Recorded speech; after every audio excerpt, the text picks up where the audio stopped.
Ano ang pinagkaiba ng pardon at ng amnesty? Pag-usapan po natin yan sa devotion natin na ito. Magandang araw po sa bawat isa sa inyo. Welcome back to our 365 Daily Devotions Seminary Edition. Binabati ko po muna si Ate Jenny Lynn ng Tacloban, kapatiran natin sa Tacloban. And hello rin po kay JV Quijano. Belated happy birthday sa iyo. Now, yung ating topic po ngayon ay Jesus, the Lamb of God. So, ito pong series natin sa buong December. Ito po ay patungkol sa mga katangian ng ating Panginoong Jesucristo or titles and names. Now, dito po sa Bible, madalas natin makikita Jesus, the Lamb of God. Bukas po, tatalakayin natin yung Lion of Judah. So, si Jesus, inahambing siya sa dalawang klase ng hayop. Yung isang lamb, yung isa naman ay lion. So, pag-usapan po natin yan. So, calling Jesus the Lamb of God declares that He is the perfect sacrifice who takes away sin completely and finally. In the Old Testament, lambs were offered as substitutes for guilty people, but this pointed forward to the true Lamb who would offer Himself once for all. His sacrifice secures full forgiveness, fulfills God's redemptive plan, and guarantees the salvation of all who trust in Him. So sa Old Testament po, lagi po sila nag-aalay dun sa templo ng mga hayop, kabilang na po yung lamb. Now, para po sa mabilis na paliwanag, isipin niyo po yung lamb, substitute. Wala namang kasalanan yung lamb eh. Ang may kasalanan yung taong nagsasacrifice. Ang may kasalanan tayo. Pero yung mga tao, nagsasacrifice sila ng lamb. Kasi yung lamb na yon, yung tupa na yon, yun yung substitute. Siya yung pinatay. Siya yung pinarusahan. Siya yung sumalo ng kaparusahan na dapat ang tumanggap yung tao. Yung nag-alay. Simbolo po ito na darating yung Lamb of God, si Jesus Christ, na siya yung sasalo ng lahat ng ating kaparusahan dahil sa ating mga kasalanan. So sa Old Testament po, puro ganun, puro sacrifices ng mga hayop. Ang pinakapuntos po nun, ba't inutos yun ng Diyos sa mga tao? Kasi darating yung time, isasakripisyo ng Diyos yung kanyang kaisa-isang anak sa ikapapatawad ng ating mga kasalanan. Si Jesus Christ voluntarily iaalay yung kanyang buhay para sa ikapapatawad ng ating mga kasalanan. Kaya po sa New Testament, si Apostol Juan, hindi siya apostol, pwede naman siyang apostol, pero ang pangalan niya talaga ay John the Baptist. So, si John the Baptist, ang sumulat dito si Apostol Juan, okay? Ang tinatalaka, magkaiba si John the Baptist tsaka kay Apostle John. Si Apostle John yung sumulat ng John, yung nagsasalita dito ay si John the Baptist. Ayan, I hope walang confusion doon. Now, si John the Baptist, siya po yung huling propeta sa Old Testament. Si John the Baptist, siya yung mag-i-introduce kay Jesus Christ sa New Testament. Kaya po dito sa verse 29, the next day, John saw Jesus coming toward him and said, may kausap si John, mga disciples niya. Sabi niya, look, nakikita niyo ba yung naglalakad na yan? Look, the Lamb of God who takes away the sin of the world. Narito ang kordero ng Diyos na nag-aalis ng kasalanan ng sanlibutan. Now, ito po yung mga katuroan natin ngayong araw. Number 1, the Lamb is our substitute. So, sa Old Testament, nag-aalay sila ng mga tupa, pero hindi talaga yun hindi talaga yun makakapag-alis ng kasalanan ng tao. Ang makakapag-alis ng kasalanan ng tao ay yung totoong Lamb of God, Jesus Christ, sabi rito, who takes away the sin of the world. Si Jesus Christ lang talaga yung makakapag-alis ng ating mga kasalanan. At si Jesus Christ, nung namatay siya sa krus ng Kalbaryo, siya yung ating naging substitute. Siya yung humalihi sa atin. Kumbaga, imbes na tayo yung ipako sa krus, si Jesus na lang. Dahil yun sa kanyang pagmamahal sa iyo at sa akin. Ang ating Panginoong Jesucristo ang namatay doon sa krus. Siya yung naparusahan. Siya yung umako ng kasalanan. Siya yung umako ng kaparusahan na dapat tayo ang tumanggap. So, siya po yung ating substitute. Pangalawa po, the Lamb obliterates our sins. Pag sinabing obliterates, talagang tinanggal, inalis. Alam niyo po, salamat talaga sa Panginoon eh. Kasi araw-araw tayo nagkakasala eh. Huwag niyo sabihin hindi ka nagkakasala.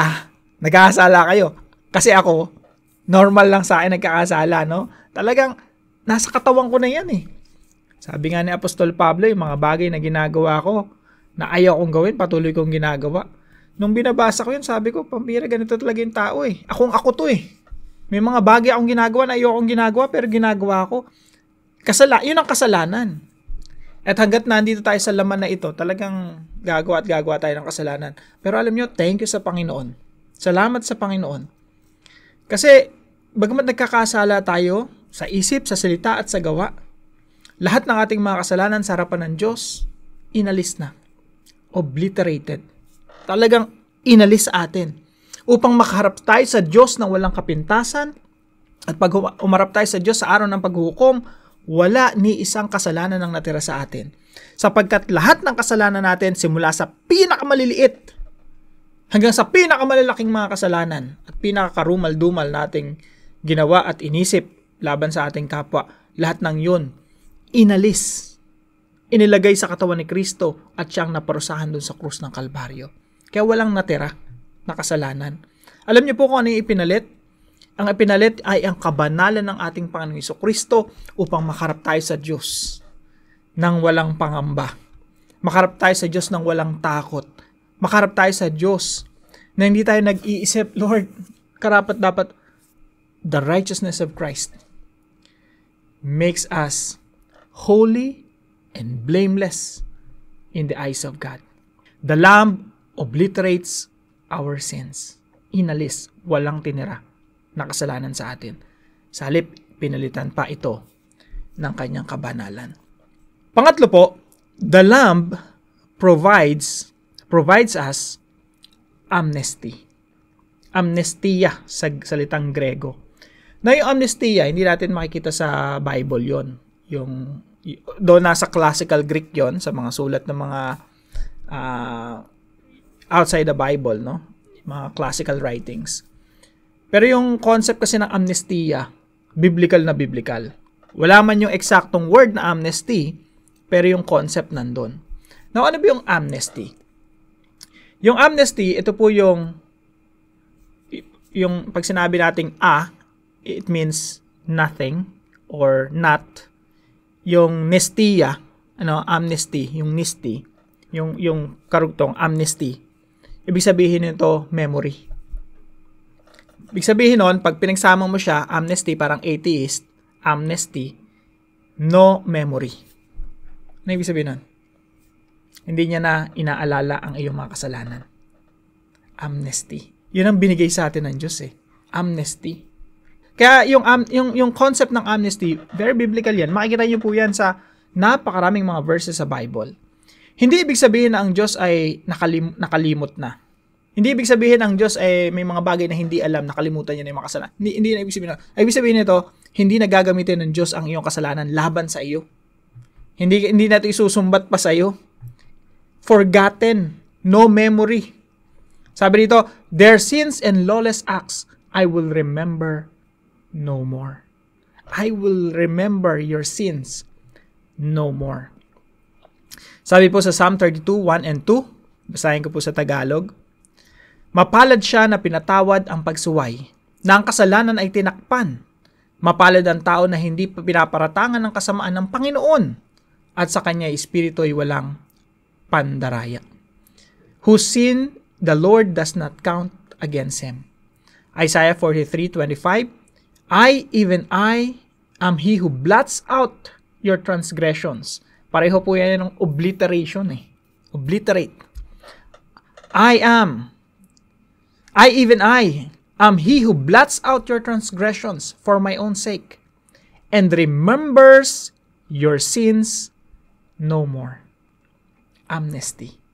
Kinalimutan na ang lahat ng iyong mga kasalanan.